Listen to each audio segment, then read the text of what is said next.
reading from the Srimad Bhagavatam, Canto 3, Chapter 28, Text 18. Kirtanya tirtaya sasam Punya shloka yashaskaram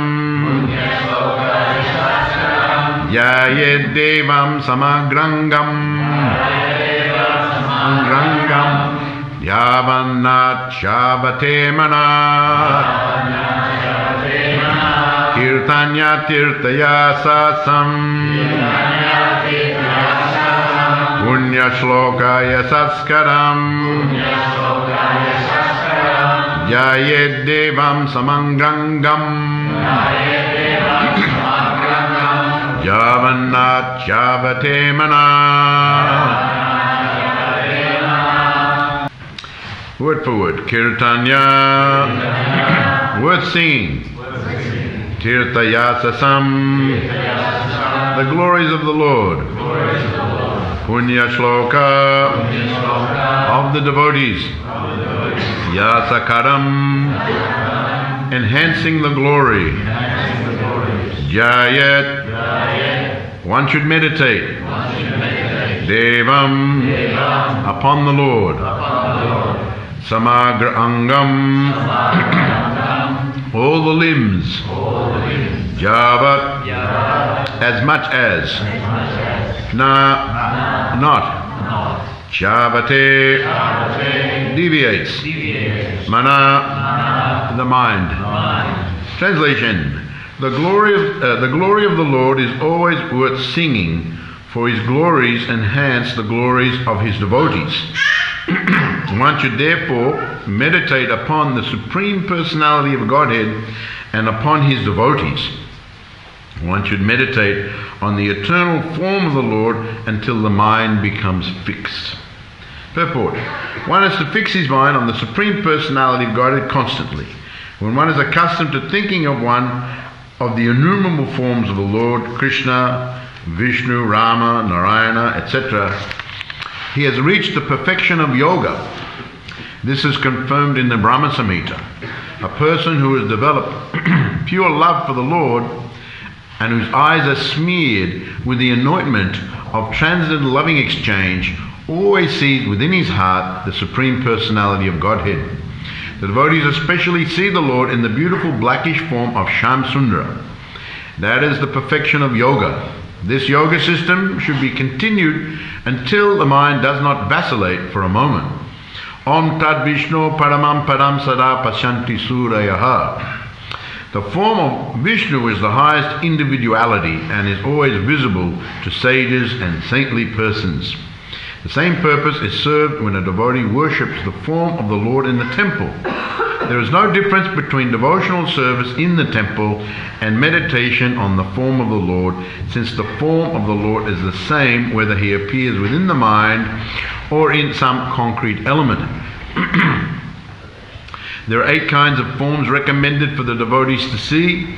The forms may be made out of sand, clay, wood or stone. They may be contemplated within the mind or made of jewels, metal or painted colors, but all the forms are of the same value. It is not that one who meditates on the form within the mind sees differently from one who worships the form in the temple. The Supreme Personality of Godhead is absolute, and there is therefore no difference between the two.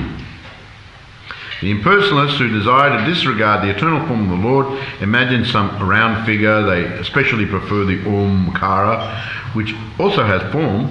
In Bhagavad Gita it is stated that Omkara is the letter form of the Lord. Similarly, there are statue forms and painting forms of the Lord. Another significant word in this verse is Punya Shloka Yasaskaram. Devotee is called Punya Shloka. As one becomes purified by chanting the holy name of the Lord, so one can become purified simply by chanting the name of a holy devotee. The pure devotee of the Lord and the Lord Himself are non-different. It is sometimes feasible to chant the name of a holy devotee. This is a very sanctified process.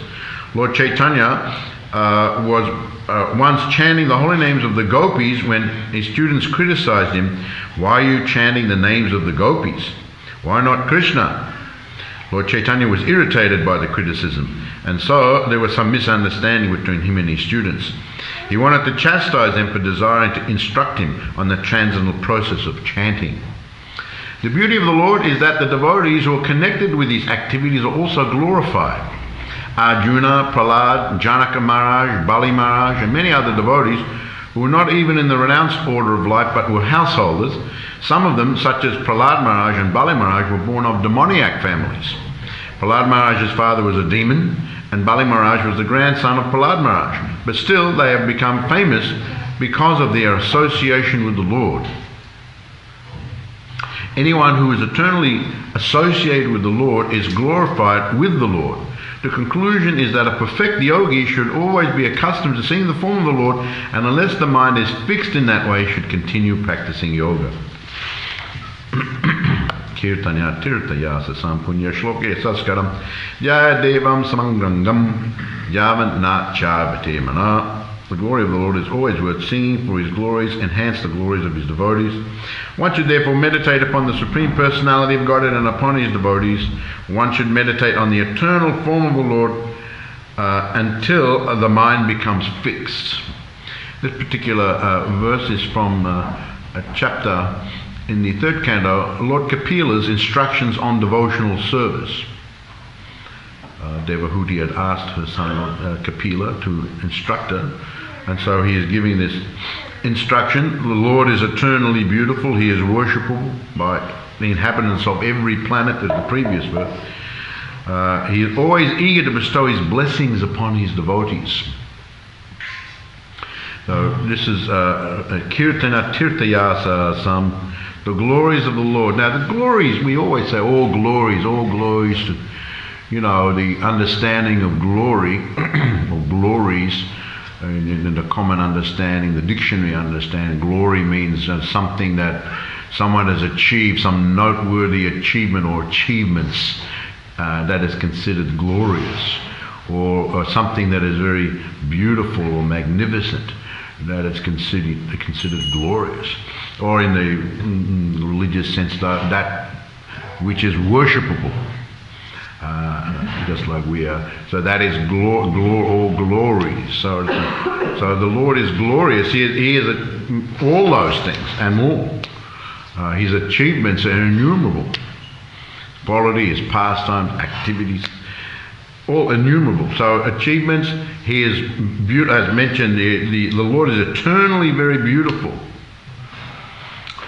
He is worshiped by all the inhabitants of every planet.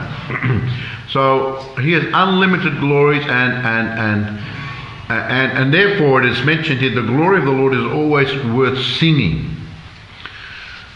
You know, there are a lot of things we can sing about, but after a while, you know, and even in the beginning, are they really worth singing about? I mean, people sing about all sorts of things, even ridiculous things. You know, I always remember growing up that Elvis Presley song, don't step on my blue suede shoes. He was singing about his shoes. You can do everything. You can slap me in the face. You can do something, but don't step on my shoes. Right? So, you know. So, you know, someone hears that, someone sings that, but after a time it's, you know, it gets very monotonous. You might have loved to hear that after 100 times hearing you hate the same thing. So, but the glories of the Lord, the chanting and the, you know, he's worth chanting about. Someone who is worthy of singing. You know, I mean, people, as I said, people sing about all sorts of, you know, when you listen to what are they singing about actually? They're not talking about that person or that thing or that thing. It's just something insignificant. But Krishna is very significant. He is the Supreme Personality of Godhead. And so his glories are unlimited.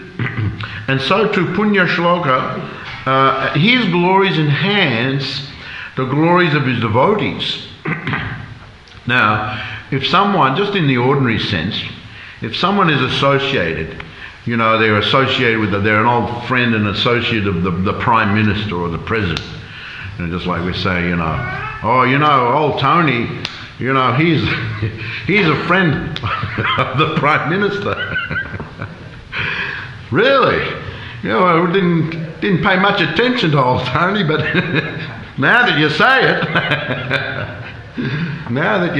he's a friend of the Prime Minister. Oh, they need to pay special attention to that person, right? Because they're associated with the Prime Minister or the President.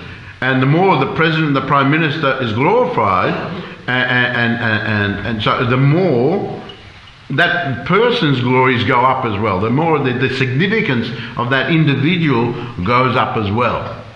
So anyone who's associated by chanting the glories of the Lord, they are also they become famous. People become famous by associating with others who are famous.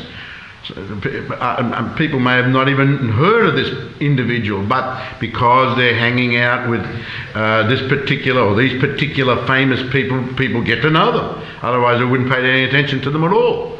Who is Bill? Who is Sally? Who is it? Who cares? But because they're associated with famous people, then you start taking notice of them. Oh, really?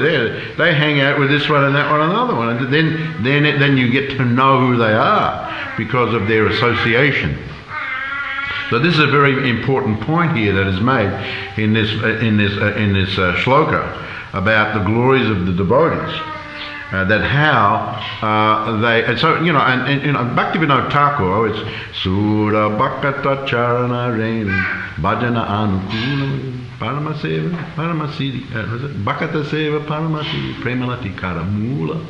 Very we always used to chant this bhajan, Bhaktivinoda Thakur, and he sings this about the glories of the dust of the lotus feet, Charana Renu. When do we have the Sri Radhika Charana Renu? She here? She got initiated. She told me her name. I said, oh, that's a long one. But she's Charana Renu, oh yeah.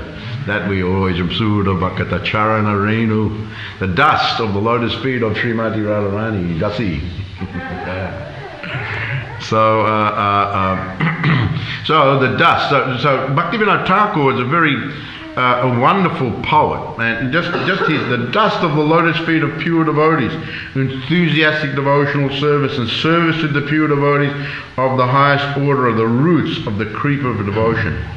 And in regard to thinking about all the different forms of the Lord, in that same song by Bhaktivinoda Thakur, he said, Jugala Murti Deki Amora Parama Ananda Hoya Prasada Seva Korita Hoya Sakala Prampancha Joya.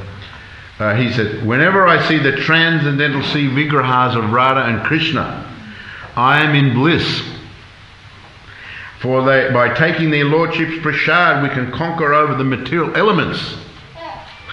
Conquer over the material elements by taking their lordship's prasad. So in this verse, Prabhupada mentions in the purport how thinking of any one of the forms of the Lord, it mentioned the Lord Narayan, Lord Rama, Lord Krishna, Lord Vishnu. That is meditation. One should not think that someone doing the meditation silently is meditating on something else. Actually, true meditation is actually meditating on the form of the Supreme Personality of Godhead. So one sees the yogi, he's meditating, and when one sees a devotee, they're chanting. Oh well, they're thinking of different things. The yogi, he's thinking, and he's in Brahman or Om, and that Prabhupada mentions actually the impersonalists like to meditate on some round. What does he say? Some round sign or something like that. He says like that, some round sign or something like that, round letter or something. But so they like to chant Om, but actually Om includes Krishna, includes Radha, includes the living entities. And of course Brahman is expanded from the Supreme Personality of God. It's also part of the Supreme Personality of Godhead. So the impersonalists prefer to chant Om, and they chant something like that. I remember one time we were down at where is that Kanyakumari, and then you take the ferry out to the there's some rocks out there, and they got some memorial to Vivekananda, and inside there's one. You go inside and it's all black. There's one little auditorium, and you go inside, it's all black, and but there's one spotlight, and then the spotlight is on the Om. So the idea is that you go in there and you just meditate. And we went in there just to see what was going on in there. So we went in there and we had, because we had, were you with me, Colin? Maybe some other, but anyway, so we had our japa. We were doing japa. There was about, a whole lot of people going out there on the ferry. They were walking around, seeing there's a big statue of Vivekananda and everything, and they were going around. There was only about like 4 or 5 in there in the auditorium, and so they were sitting there doing meditation. We just sat there for a while. We were chanting silently japa. And but after some time, after a few minutes, this one left, the other one left, the other one left, and the only ones left were us. Everyone left. We were the only ones left in the room, and we were just chanting japa. So I could understand that. Yes, well, chanting Om, and how long can you stay fixed? It's not so easy. But nevertheless, someone who chants like that, but it's recommended when the yogi is meditating, they meditate on the form of the Supreme Lord within the heart, Paramatma. This is the supreme perfection of meditation and yoga. You meditate, if you want to do that style of yoga, do the meditation, that it's recommended. Meditate on the Lord in the heart. But also pointed out here in the purport, Prabhupada mentions that, but the devotees, they meditate on Krishna by doing kirtan, by seeing the deity, thinking of the pastimes of the Lord. That's the same meditation. In other words, the yogi, the Lord in the heart, and the devotees seeing the deity, doing the kirtan, doing all these different activities. It's the same meditation. The process may be slightly different, but the result is the same. And the beauty of devotional service is that it is the means and the end. By doing the chanting, by remembering, by doing service, by praying, by doing all these things, one becomes purified to the point where one can keep doing these things, but on a much higher level, on a deeper level, on a very pure level. So in that way it is said to be the means in the end, where perhaps other forms of yoga, the hatha yoga, the asanas, the pranayama, one can follow these things to gain control of the body and the mind and so on. But after following, when one comes to the perfection, it is not that one continues to follow that.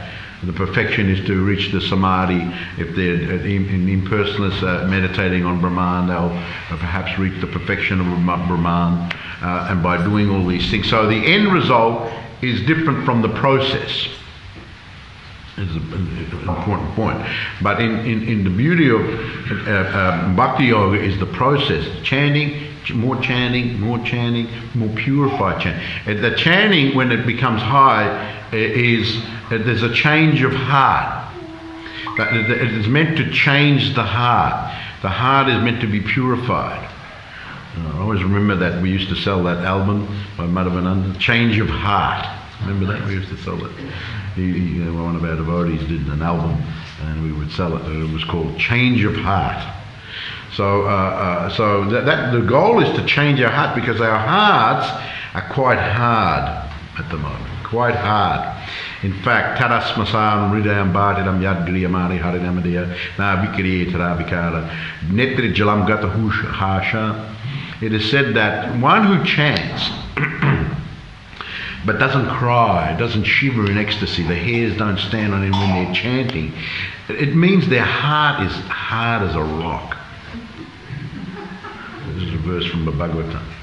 It means their heart, if you don't cry and shiver and just, that your heart is hard as a rock.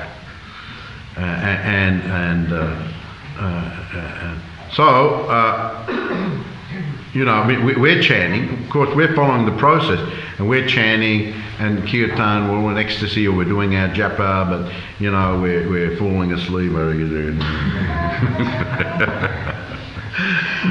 So much for the advanced chanting.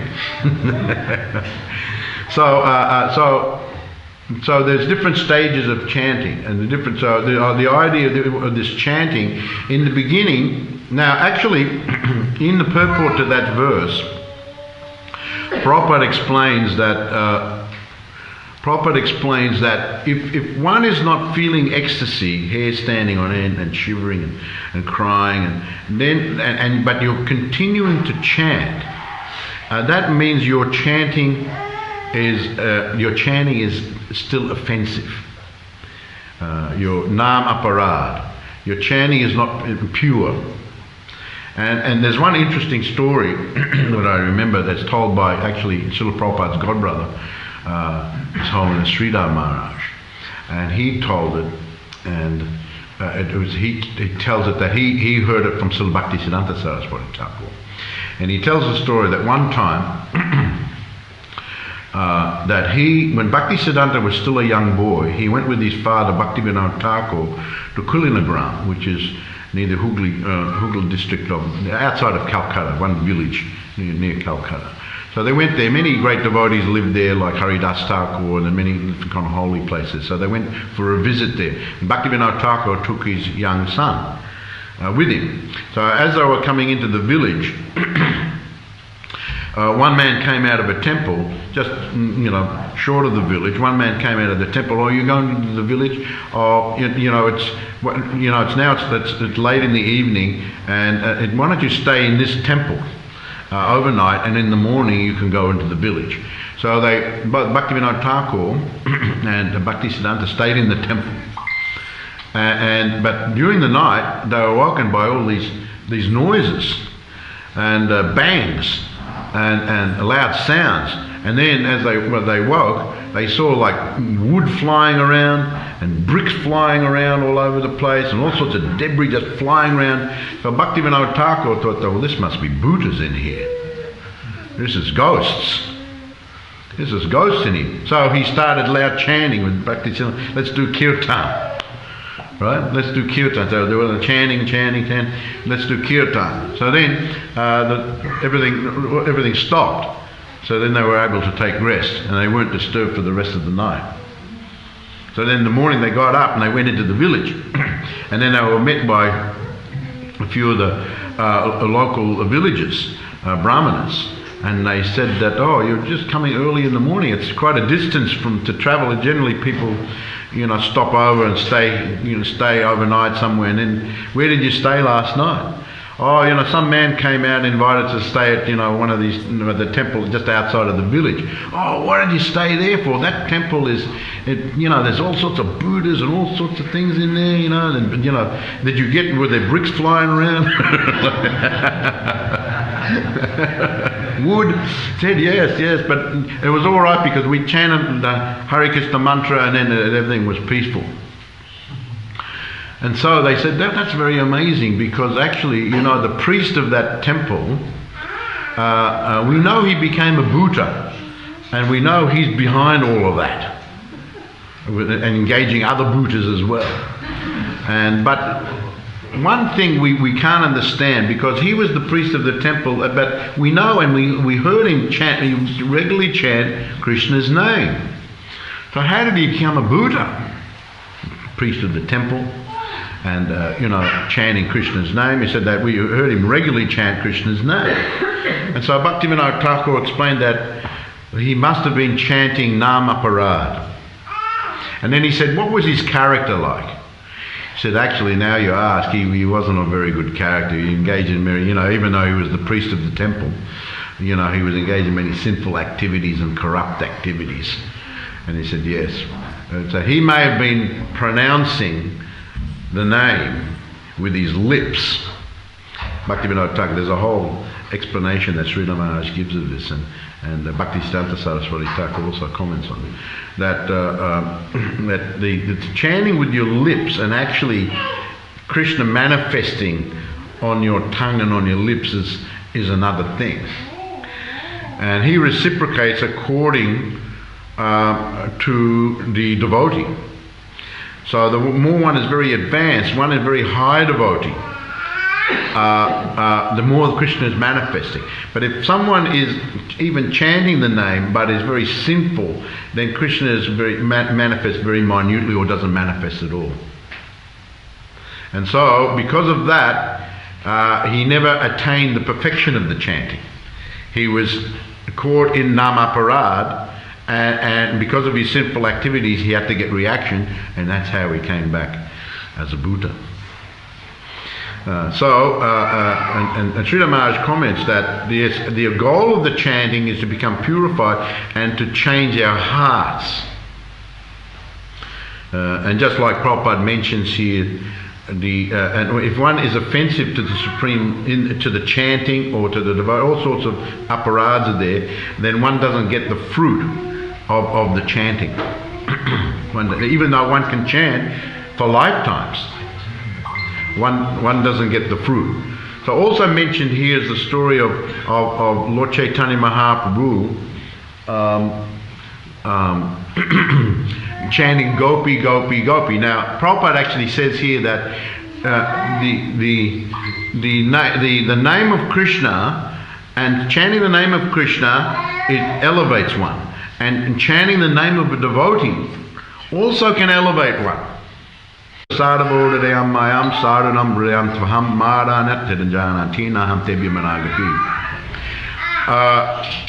I am in the heart of the devotees, Krishna says, and the devotees are in my heart.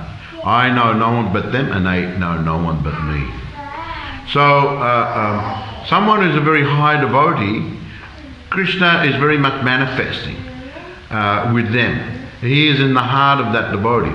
So therefore, by chanting, the baby's talking. By chanting the devotee's name, Krishna very much appreciates that person who is chanting. And especially Chaitanya Mahaprabhu, he was very in an internal mood of Radharani's mood, of the gopis' mood, of separation from Krishna. So he was chanting, this story is chanting Gopi, Gopi, Gopi. But before I tell that story, it's a very interesting story, but I'd like to tell the story of, because it goes to Nama Parad and it goes to Aparad in as far as chanting. I'd like to tell the story of Paramananda Puri.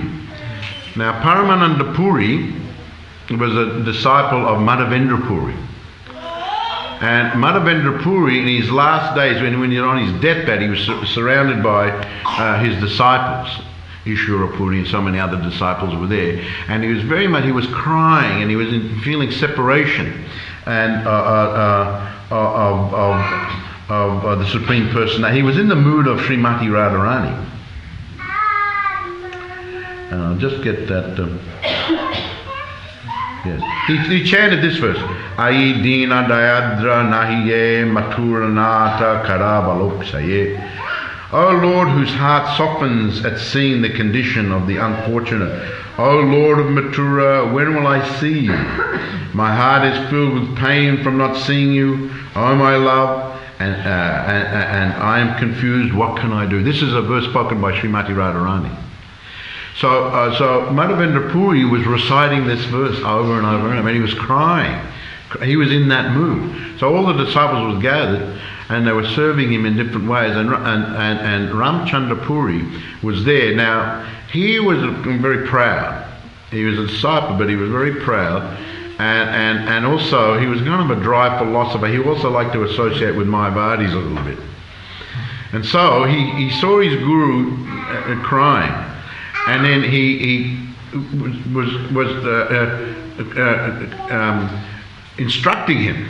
Why are you crying? You know, when at the point of death, one has to remain fixed on the transcendence, one has to remain fixed on the Brahman platform. So he's preaching in that way to his guru, criticizing why are you crying? You shouldn't be crying, you should be fixed in Brahman. So Madhavendra Puri, when he heard that, he became very angry. He said, this fool is instructing, I'm feeling separation, crying in the mood of separation of, like Radha was for Krishna, pining for Krishna, and this fool is instructing me about Brahman. He's instructing me about Brahman. And he became angry. He said, get out of here. Get out of here, you fool. And Srila Bhaktisiddhanta Saraswati Thakur, he comments that, he says that at that point, Madhavendra Puri withdrew his blessings from Ramachandra Puri. He withdrew his mercy from Ramachandra Puri at that point. And Ramachandra Puri left. And from that point in time, he became, even though he had the tendency, Rupa? Others are trying to hear. So he withdrew his, and from that time, even though he had a slight tendency for Christianity, he became so proud he even dared to instruct his own guru at the point of his departure from the world. He became even more and more, material desires came up more and more in his heart because of that offence and because his guru withdrew his mercy.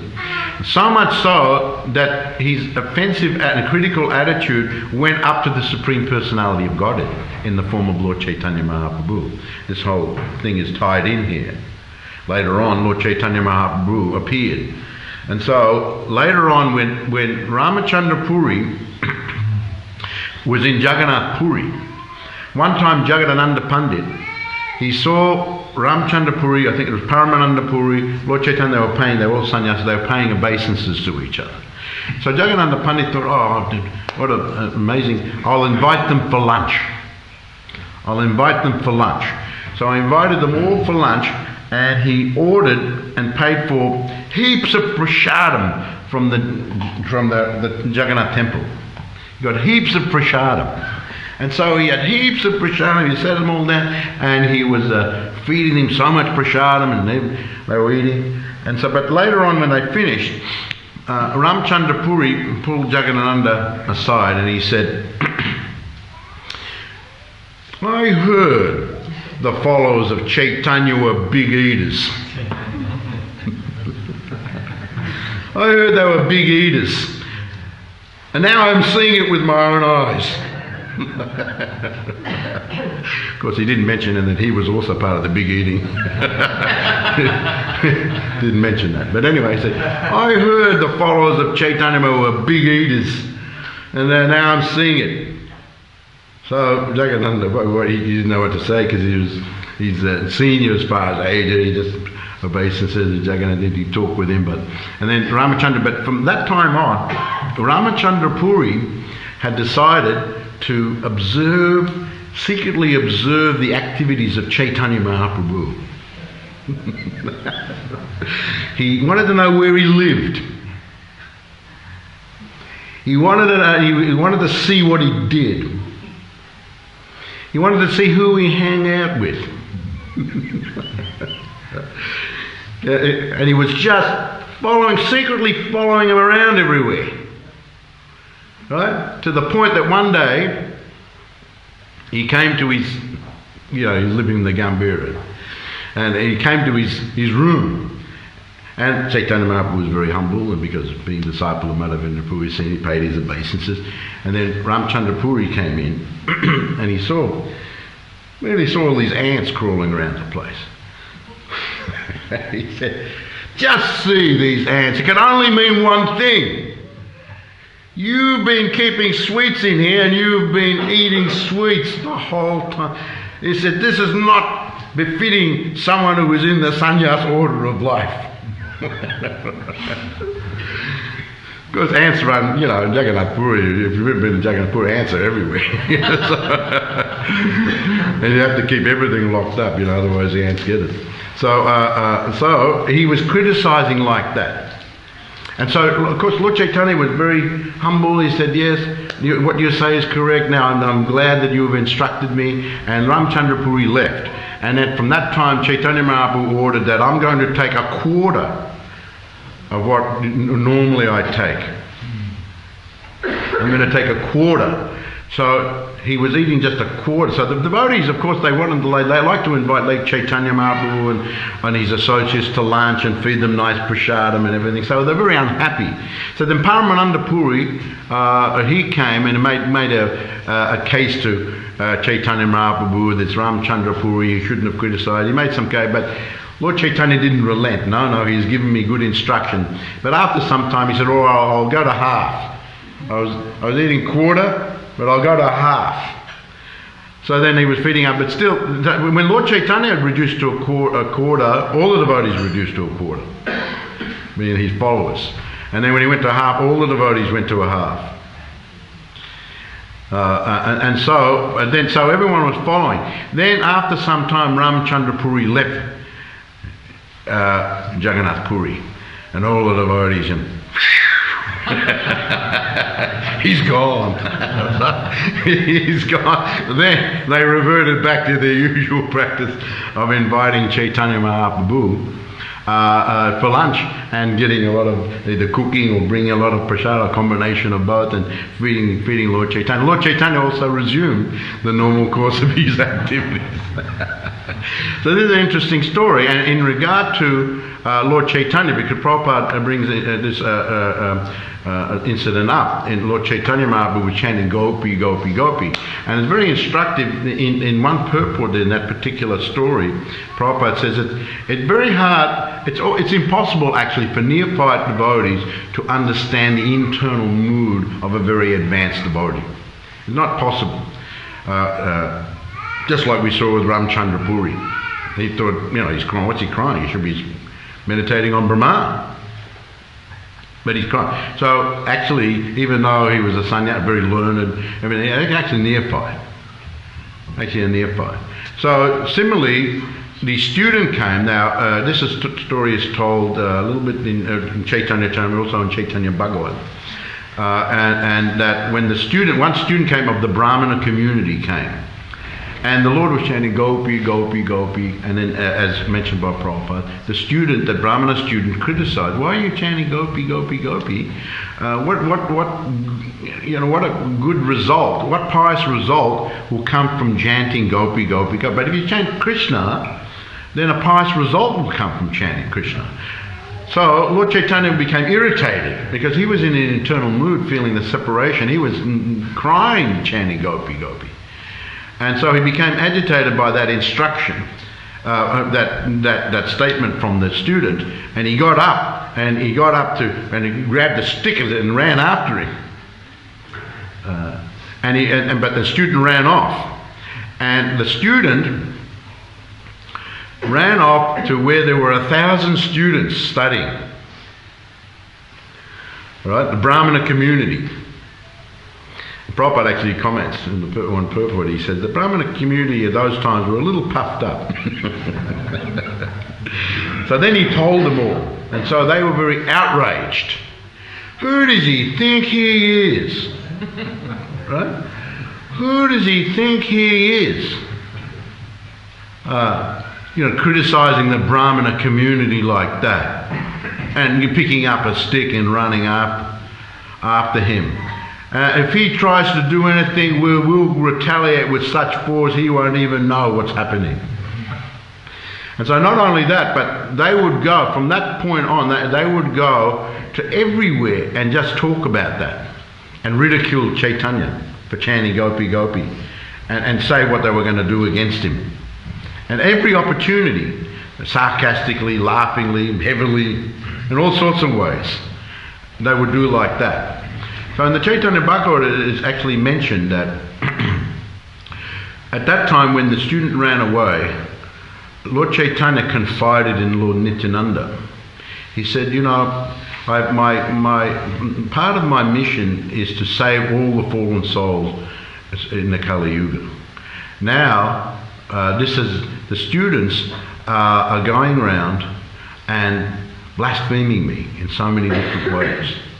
So this will not be very good for their advancement, and it defeats the purpose of my mission. So I think that if I take sannyas, then they will offer me respect.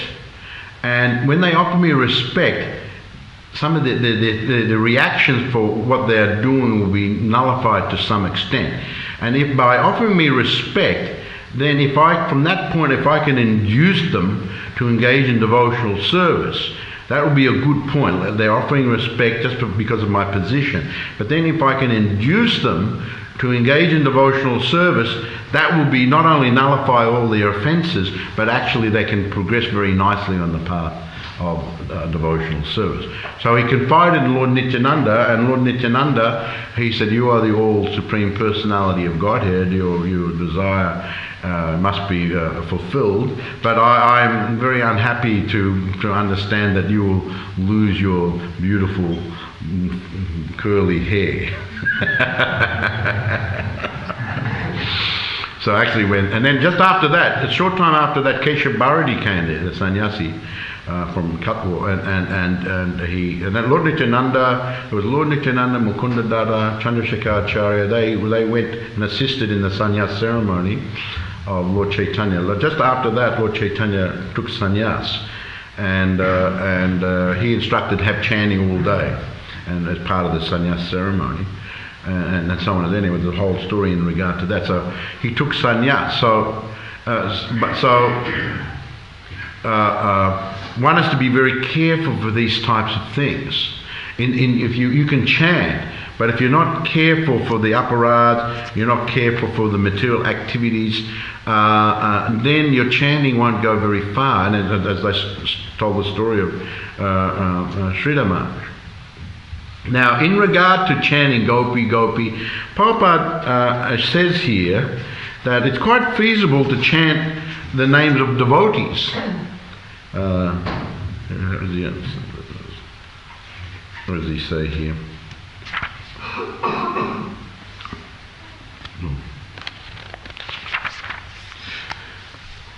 There's no difference between devotional service and... No, he said there... let me just find it because it's... anyway, he says here, I can't find it at the moment, but he says here it's quite feasible, it's sometimes quite feasible to chant the holy name of a very advanced devotee. Now certainly we are chanting Jaya Prabhupada, and on the appearance Jaya Srila Bhakti Sanjaya Bhaktivinoda Thakur, and we chant the devotees of the Lord. But Prabhupada, it says it's sometimes. So Prabhupada knew the mind of the devotees, right? And sometimes some devotees may just switch from chanting Hare Krishna to just chanting Gopi Gopi Gopi. Here Prabhupada says it. But it says sometimes, but it should not replace the prime process of salvation for the age of Kali. That's the point. In other words, Lord Chaitanya chanted God, but of course we're not on the level of Lord Chaitanya. One shouldn't artificially try to imitate. There are some who imitate, crying and shivering and so on and so forth. They just forcibly do it sometimes. And the other thing is that what's explained by the Acharyas, sometimes in the beginning also one gets some ecstasy and feels, but because they're not very advanced, that will not last very long. But nevertheless, Krishna is very kind, and he gives from time to time some feelings of ecstasy. We feel just like we're having the big kirtans here, we're chanting, we're associating, and so on. And so we feel great ecstasy, and so Krishna gives us that. And that's just a little a drop. Imagine what the very advanced devotees are feeling, and the difference is they're like that all the time. They're like that all the time. So Lord Chaitanya Mahaprabhu was always like that. He would hold it back in the presence of outsiders. But when he was with his close associates, he would just be feeling like that. So there's a difference between those who are the beginners and those who are very advanced on the path. Their hearts are purified. They're feeling ecstasy continuously. Now Prabhupada ends his purport by saying that the conclusion is that a perfect yogi should always be accustomed to singing the form of the Lord, and unless the mind is fixed in that way, he should continue to practice the yoga. So either one is doing the meditation through Ashtanga Yoga and Hatha Yoga and meditating on the Lord in the heart, and if one is not always, just naturally, always thinking of the Lord, then one then one is not on the top levels yet. And therefore, one should continue. And similarly, we're following the process of chanting, hearing, chanting, remembering, serving, and all the Acharam, Vandanam, Dasyam, Sakyam, Atmini, Vedanam, the 9 processes. So, we're following that, and we should always follow that. Jeev, Jaga, Jeev, Gora, Chanda. What is that called? The medicine, Harinam, what is it? Bhakti? Osodi Maya. The medicine is the chanting. And we're in the material condition, a very diseased situation. So when someone's diseased, they have to take medicine. And if the disease is very bad, sometimes they have to take medicine for the whole life. So, generally speaking, we have to take the medicine of the whole life, the chanting. Of course, the beauty of the medicine is also the perfection. Medicine stops being medicine as such and becomes the supreme perfection of Krishna consciousness. So the medicine becomes very sweet. So therefore, we should always, we shouldn't artificially try to jump up to the level of Lord Chaitanya, to the level of great devotees. That will come just naturally. We just follow the process nicely, and then gradually the heart will be purified. The change of heart will be there. The change. So all the acharyas talk, like Vishwanath Chakrabarti Thakur, all the acharyas talk about the chanting and the potency of the chanting and the change of heart. It's meant to change the heart. So if one finds that their hearts are still hard, if their hearts are not getting soft, then one has to examine how they're following the process of devotional service. You're chanting properly with attention. Another point mentioned here about that the student criticizing Lord Chaitanya is that the student thought that the chanting Krishna's name was just a pious activity. And Lord Chaitanya mentioned that to Lord Nityananda. He's thinking it's a pious activity, but that in itself is an offense. Because the chanting Krishna's name is not just a pious activity, like some prayaschita, you get elevated to the heavenly. No, it is the supreme, he is the Supreme Lord. So the student was faulty in quite a few ways. He dared to instruct his teacher, for one thing, just like Paramananda Puri. That was one thing. The other thing is that he thought that Krishna's name was just a pious activity. And then he criticised chanting the names of the gopis. So he committed a number of offences. But due to pride, when he told the others, and then the others rallied around him, they didn't see it like that, and they were going to retaliate against Lord Chaitanya. But nevertheless, as I told the story, that Lord Chaitanya accepted sannyas, so then at least they could offer him respectful obeisances, and then perhaps he could induce them to take up devotional service. So Hare Krishna, thank you. I'll just read this verse again. If anyone has any question or comment. Kirtana tirtayasa sampunya shloka yashashkaram jaya devam samangrangam javana chavate mana. The glory of the Lord is always worth singing, for his glories enhance the glories of his devotees. One should therefore meditate upon the Supreme Personality of God and upon his devotees. One should meditate on the eternal form of the Lord until the mind becomes fixed. Any questions or comments? Yes, please. Okay, thank you so much for the class. When we recite the 10 offenses in the morning, at the end we say it is also an offense to chant inattentively. And I'm wondering, I heard from senior devotees that the root cause of all the 10 offenses is inattentive chanting. Why is an additional thing rather than to be the most important focus? So if that particular thing is mentioned like an additional thing, no? After the 10 offenses, it's also an offense. It's not like a... Inattentive chanting. Yeah.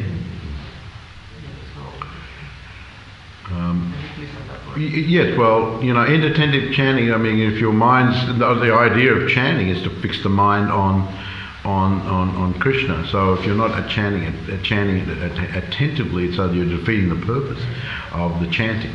Of course, there are other offences as far as the offences. Performing sinful activities on the strength of chanting the holy name is considered the worst of the offences, actually. This is stated by the acharyas. The strength, you think that, well, I'll just perform sinful activities, then I'll do a bit of chanting, and then I'll get purified. That is considered, the greatest. That's a greatest stumbling block in as far as chanting. But as far as that extra to be inattentive, yes. And so, but of course, we can't. Our position as beginners or on the path, we can't. We're not purified enough to be always attentive. But we should keep in mind that we should be like that. So as much as possible, we should pay attention to when we're chanting and hear the chanting nicely. I always tell the story of one devotee who went to Prabhupada in Perth and said that Prabhupada, I'm feeling a bit agitated lately, and Prabhupada immediately, are you chanting all your rounds? And he said, yes, Prabhupada, and following everything, yes, Prabhupada. I said, well, then chant more, and chant more attentively, chant more. I said 16 rounds minimum, not maximum. So do more chanting. But the idea is, another devotee came to me once, and I told this story here in New Govardhana, at least, that he said that, well, I'm being so offensive with this chanting, I'm going to get such heavy reactions, better I stop chanting. It'd be better off if I didn't chant. I said, no, that's not the answer, and I can quote it. Nama parada yuktanam naman eva haranchikam avisanti yuktani dhanyavati karani cha. There's one verse that says, even if you chant with aparada, nama parada yuktanam, don't stop chanting, because that won't be helpful at all. Keep chanting, chanting more, but trying to avoid the offenses, always trying to avoid them. The answer is that you think that by stopping the chant you won't go out there and engage in many activities that are detrimental to your spiritual life. No. You become more so. So that's not the answer. So that bhakta was quite serious. I think I should just stop chanting. So no, keep chanting and associate. Now, one important thing that Bhaktivinoda Thakur says that generally, as far as aparada, now in that story I told of Bhaktivinoda Thakur when he was talking to the residents of that village, they asked him, well, what can be done about that, this offensive chanting? He said that, he said the same. You keep chanting, trying to improve the quality, and you have to seek out the association of devotees, especially those devotees who have a greater quantity of love of God than you have. This is what he said. He said you have to seek out and take their association very, very, very carefully. And this way you can overcome these nama parads. So strong association. And Lord Chaitanya Mahaprabhu said the same thing. He said the two things, chanting purely and association with devotees. So association with devotees, especially those who are more advanced. Then if you constantly associate and chant with advanced devotees, gradually one can overcome the aparads and then start to progress nicely. But one has to be patient. It takes time, and sometimes there's relapses back. Just like if you're sick, you take medicine. Sometimes there's a relapse if you don't take your medicine properly, or you relapse. But then if you relapse, what do? Well, just go back out there and you have to bring back again and start taking it properly again. Yes, thank you. Hare Krishna. All right, thank you. All glories to Srila Prabhupada ki jai. Go Premanande, Hari Hari Bo.